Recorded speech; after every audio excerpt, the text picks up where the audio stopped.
ठाकुर जी को सबसे ज्यादा प्रिय कौन सा चंदन होता है? बोलते जाओ जल्दी से। ठाकुर जी को सबसे ज्यादा प्रिय कौन सा चंदन होता है जिस चंदन के बल पर ठाकुर जी जीते जी आपसे एक बार गले मिलने आते हैं? वो चंदन कौन सा? गोपी चंदन। और बोलो, अच्छे से बोलो, तुम्हारे यहां तो हमने तो सुना, यहां पर तो बहुत भागवत होती। बोलो जल्दी से। सबसे ठाकुर जी को वो कौन सा चंदन है जिस चंदन के बल पर भगवान को, मनुष्य को जीते जी एक बार गले लगाना पड़ता है? भगवान विष्णु को, ठाकुर जी को सबसे प्रिय चंदन होता है हरि चंदन। कौन सा चंदन है? हरि चंदन। ठाकुर को अति प्रिय है हरि चंदन। कैसा चंदन होता है? हल्दी को, कुंकू को, रोली, हल्दी कुंकू दोनों को सिलवट्टा रहता है जिस पे चंदन घिसते हैं, उस पे रखा जाता है, थोड़ा सा पानी डाला जाता है और तुलसी के वृक्ष की, पौधे की जो जड़ होती ना सूखी हुई, उस जड़ को चंदन की तरह घिसा जाता है। जब तुलसी की जड़ से उसको घिसते हैं, जो चंदन तैयार होता है वो हरि चंदन होता है। वो हरि चंदन भगवान को लगाकर जो अपने मस्तक पर लगा लेता है, शास्त्र कहता है जीते जी उसको एक बार मेरा श्री जी बाबा अपने गले लगाने जरूर आता है, मेरा ठाकुर वो हरि चंदन। हरि चंदन। आप में से कितने लोग हैं जिनने लगाया कभी सिर पे? भागवत जी के 10वें स्कंद के 19वें अध्याय में इसका वर्णन भी है। बहुत भाव से सुनिए उसको, पढ़िए। हरि चंदन।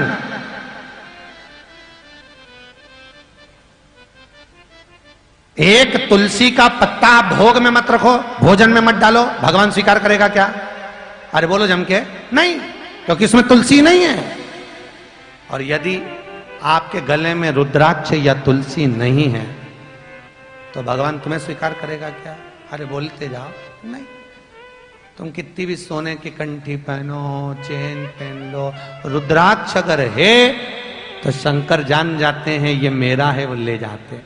तुलसी है तो भगवान विष्णु कहते हैं ये मेरा है, इसको मैं स्वीकार करूंगा। बिना तुलसी के भगवान जब भोजन नहीं ग्रहण करते तो तुम्हें कैसे ग्रहण करेंगे? ये विचार तो करो। और यो जोधपुर वाली जीजियो, अच्छे से सोचो तो सही जरा, स्वीकृति कैसे हो? कैसे? कितना सुंदर लिखा है।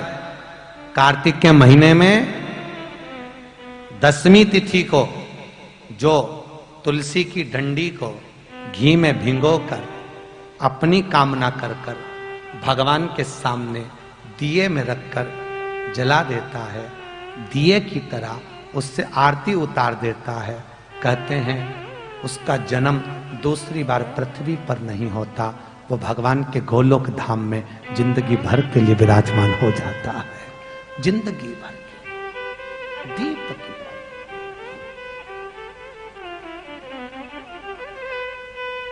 विष्णु पुराण किस किसने सुनी है? हाथ उठा। विष्णु पुराण का 5वां अंश कार्तिक खंड वर्णन करता है, या स्कंद पुराण का कार्तिक खंड को उठा लीजिए, वो वर्णन करता है 24 तरह के दिए होते हैं। कितने तरह के? 24 तरह के दीप होते हैं। उस दीप में सर्वाधिक श्रेष्ठ दीप होता है तुलसी दल का दीप, तुलसी की डंडी से जो प्रकट किया गया। बत्तियों का भी क्रम है, एक लंबी बत्ती होती है, एक गोल बत्ती होती है। होती कि नहीं होती? लंबी और गोल। ये वाला स्पीकर बंद है, बार बार बंद हो रहा है, बार बार चालू हो रहा है, उसको देखिए जरा। बत्ती एक गोल होती है, एक लंबी होती है। गोल बत्ती और लंबी बत्ती में अंतर होता है, बहुत जमीन आसमान का अंतर है। बहुत ध्यान देना इस कथा पर। शिव महापुराण की एक एक कथा समझने वाली, अपनी गलतियों को सुधारने वाली। गोल बत्ती किस किस देवी देवता पे लगती है और लंबी बत्ती किस किस देवी देवता पे लगती है, तो स्कंद पुराण और विष्णु पुराण दोनों कहती है जो लंबी बत्ती होती है वो पितरों की जगह पर, पूर्वजों की जगह पर,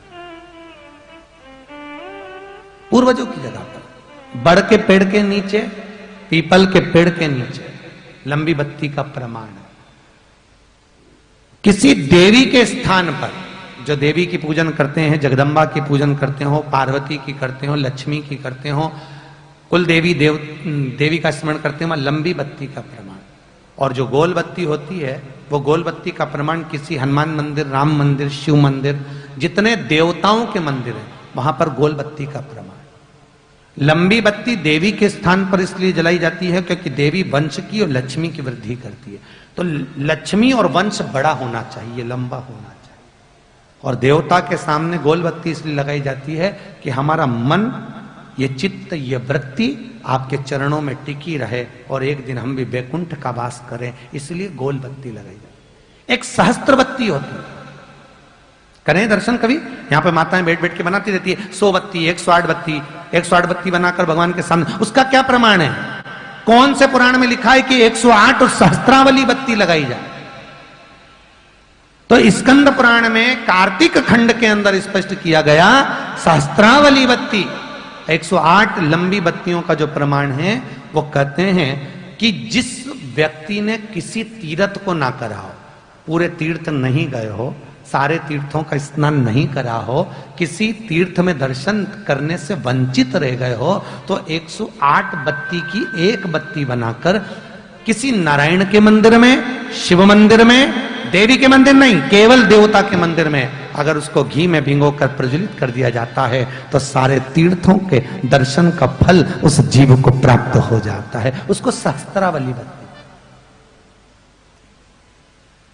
108 सहस्त्रता उसमें महाराज। शिव उपासना, तो यहां शास्त्र कह रहा है, भगवान शंकर की कथा कर रही है, शिव महापुराण शास्त्र वर्णन कर रहा है। एक सुंदर आनंद करने वाले महत्तम को वर्णित किया, एक देवराज नाम का ब्राह्मण। देवराज ब्राह्मण, ब्राह्मण कुल में जन्मा है। और ब्राह्मण कुल में जन्म लेने के बाद देवराज ने कभी ब्राह्मण कर्म नहीं किया। मृत्यु की सैया पर पड़ते समय शिव मंदिर में जाकर बैठा था, बहुत तेज ताप पड़ रहा था, बुखार आ रहा था, शंकर के मंदिर में बैठा, वहीं पर शिव महापुराण की कथा हो रही थी, वो उसे सुन रहा था, श्रवण कर रहा।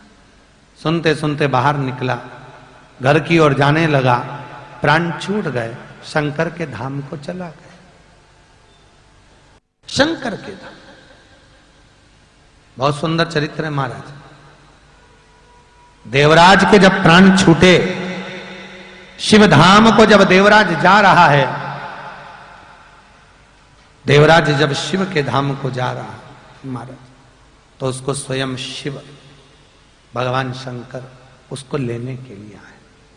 सारे देवी देवताओं का एक नियम है, वैकुंठ नाथ भगवान विष्णु का जो भजन करते करते मरते हैं, रामकृष्ण का स्मरण करते करते जो प्राणों को त्यागते हैं, उनको भगवान विष्णु के पार्षद लेने के लिए आते हैं। सुनी कि नहीं सुनी भागवत जी में, कथाओं में सुना होगा आपने, जिनके प्राण छूटते हैं उनको भगवान विष्णु के पार्षद लेने के लिए आते हैं। भगवान विष्णु के पार्षद, भगवान विष्णु। और देवी माता का अगर भजन करने वाला कोई जीव मरता है तो उसको 64 योगिनियों में से एक योगिनी लेने के लिए आते हैं। देवी माता की जो गण है महाराज, भगवान शिव के केवल त्रिलोकी के नाथ भूत भावन भगवान शिव, केवल एक शंकर ऐसे हैं, अगर उनका भजन करने वाला कोई जीव अगर प्राणों को त्यागता है, थोड़ा मोबाइल की आवाज कम कर दीजिए बाबा,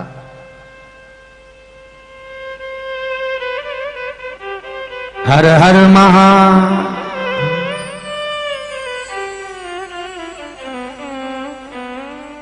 शिव का यदि कोई गण प्राणों को त्यागता है, शंकर का यदि कोई भगत प्राणों को त्याग रहा, तो उसको कोई शंकर के गण लेने के लिए नहीं आते, उसको कोई पार्षद लेने के लिए नहीं आते।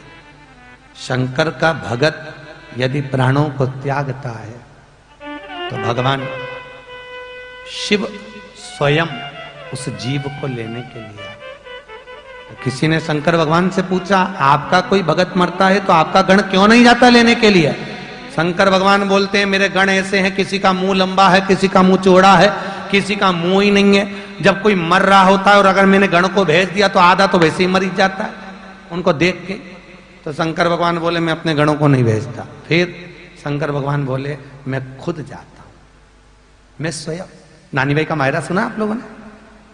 अरे बोलो तो, सुना है? उसमें सुना होगा नरसिंह मेहता ने शंकर जी के मंदिर में भजन किया। नरसिंह मेहता को भी अगर सांवरिया से किसी ने मिलाया था तो शंकर ने मिलाया था। प्रथम वैष्णव है शिव। नरसिंह मेहता रात भर रोए, भगवान शंकर आ गए, तूने शिवरात्रि के दिन मेरा अभिषेक करा है, आंसुओं से करा है, चल मैं तुझे लेकर चलता हूं। क्या चाहता है? सांवरिया का दर्शन। ले गए सांवरिया का दर्शन और लेकर जब गए, पहुंचे सांवरिया के मंदिर में, ले जाकर सांवरिया के गोलोक धाम में खड़ा कर दिया नरसिंह मेहता को। सांवरिया सेठ ने पूछा, नरसिंह, अरे ओ नरसिंह। नरसिंह जी बोले, बोलो, तुझे लाया कौन है?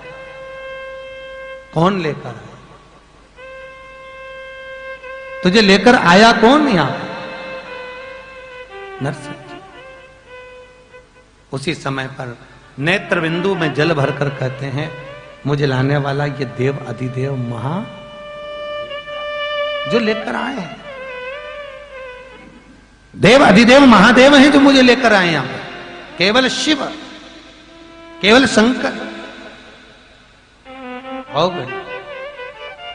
भगवान समझ गए कि अगर दुनिया में वैष्णव जीवों को, परम भगवदीय जीवों को अगर कोई मुझसे मिला सकता है तो वो केवल एक ही है। कौन? शंकर। इसलिए अमृत पीने वाला देव होता है और विष पीने वाला महादेव। विष पीने वाला महादेव। अमृत तत्व की ओर जो जा रहे हैं, अमृत तत्व